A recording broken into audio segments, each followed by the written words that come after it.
Welcome back to the latest edition of Conference Chatter TV, where we have quite a bit to talk about after the latest installment of the border war between Kansas and Missouri. Thanks for checking out the latest episode, guys. My name is Eric Sorrentino. I'm the KUSports.com Big 12 blogger, and in Week 13 I went 4-1 to improve my record to 75-21 on the season, picking at a 78.1% accuracy rate. The one game that I lost, Missouri 41, Kansas 39. And when I first made that pick, I thought that it might be a rather stupid pick, but I just felt something about picking Kansas in that game. And after seeing how the game played out, I really don't regret making that pick because KU probably should have won that game. And what everybody's talking about basically right now is those last 3 minutes of the game where KU was up 3 and elected to pass on the first 2 downs of their offensive series. That did not, it stopped the clock. Missouri had 1 timeout left. They were not forced to use it. Then on 3rd down, KU drops back and has a design draw play for quarterback Todd Reesing. The play started on KU's own 3-yard line, so when Reesing dropped back, he dropped back pretty deep. Had a lot of end zone to work with, came forward a little bit, tried to escape the pressure. Missouri tackled him in the end zone. It was a safety for Missouri, and KU only had a 1-point lead at that point. And then, of course, on the ensuing kickoff, Missouri takes it back, and Blaine Gabbert leads the Tigers down the field. Derek Washington with that big run. Missouri kicks the field goal and wins by 2. Over Kansas. Just a really, really exciting game. But on the Kansas side, a lot of fans questioning the play calling of Mark Mangino and Ed Warner there in those last 3 minutes, wondering why the Jayhawks did not run and force Missouri to use that final timeout and at the same time drain the clock. It was, I don't know, that was a tough decision. And I question the play calling too. I'm rarely one to do that because I don't know what the heck it takes to call plays at the collegiate level. But I really, I don't blame KU fans for being rather upset at how that game ended up, particularly those last 3 minutes, because KU did have that game won. And you think even if you just do a quarterback sneak even or something to drain the clock and force Missouri to use that final timeout, at worst it's overtime. But that's not how it turned out. And so Missouri now has won 3 of 4 against Kansas. And for the past 3 years, this game has been rather close. Really close, I should say. It's been in Kansas City for 3 years now. And in those 3 years, this game has been decided by a combined 13 points. So really, really close game. Of course, the one last year with Reesing to Meyer was extremely exciting as well. And this year was no different. Had all the offensive fireworks that you could ever have dreamed of. And it started with Denario Alexander from Missouri. 15 catches, 233 yards, and a touchdown. This is now the 3rd time this season that Alexander has had a 200-yard game. He's just been incredible. And Blaine Gabbert looked really good for Missouri, too. As a dual threat, he made an impact throwing the ball and running with the ball for the Tigers as well.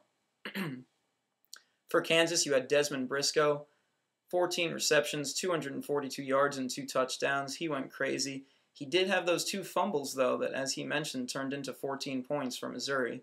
But, you can't pin this loss on Desmond Briscoe. He just absolutely went nuts, as did Todd Reesing for the last game. He would play in a Jayhawk uniform, 37 of 55 for 498 yards, 5 total touchdowns. And so he played incredible as well. But, the focus not on that after the game ended. Of course, the focus was on how KU, gave this one up. And, of course, on the status of Mark Mangino. Likely the last game as Kansas head coach. He's compiled a 50-48 record in 8 seasons at KU. And just based on how this ended, if this is the last game for Mangino, he probably will be remembered more for this game combined with the investigation than for anything else. And as I said in my blog, whether that's right, I'm not sure. But I don't think he will be remembered as much for the Orange Bowl victory, for the back-to-back bowls that he led KU to the facility upgrades, to recruiting, which is picked up as well in the Mangino era. And remember, he's taken 2- and 3-star recruits that were not really, heavily recruited by any team, and were, for the most part, just Texas and Oklahoma leftovers. And he's turned a lot of those guys into above-average college players, and some of them have even made the NFL. But I don't think Mangino will be remembered for that. It's just, that's what happens when you lose a game like this. It just, it's a 7-game losing streak now, and nothing has gone right for KU in the conference season. 7 straight losses after 5 straight victories, 5-7 finish. Not going to be going to a bowl game after, having preseason aspirations of winning the North. That seemed like a realistic prediction. I predicted it. I had KU winning the North this season, and that's not how it turned out. It's been just a catastrophic season for the Jayhawks, and that ended with Missouri's victory on Saturday. So that was the one game that I missed. All the rest of them I predicted correct. We'll go over some of those real quickly here. How about Texas 49, Texas A&M 39 on Thanksgiving night? That was a really fascinating game to watch. I loved it. After having Thanksgiving dinner with my family there in Texas, I turned on the TV and watched that game, and that did not disappoint. That was a really, really exciting game. Colt McCoy, 479 total yards, 5 touchdowns. He had 175 rushing yards, So much for McCoy not putting his body out there as much as he did last year with running the football and taking punishment. He was not afraid to do that on Thursday.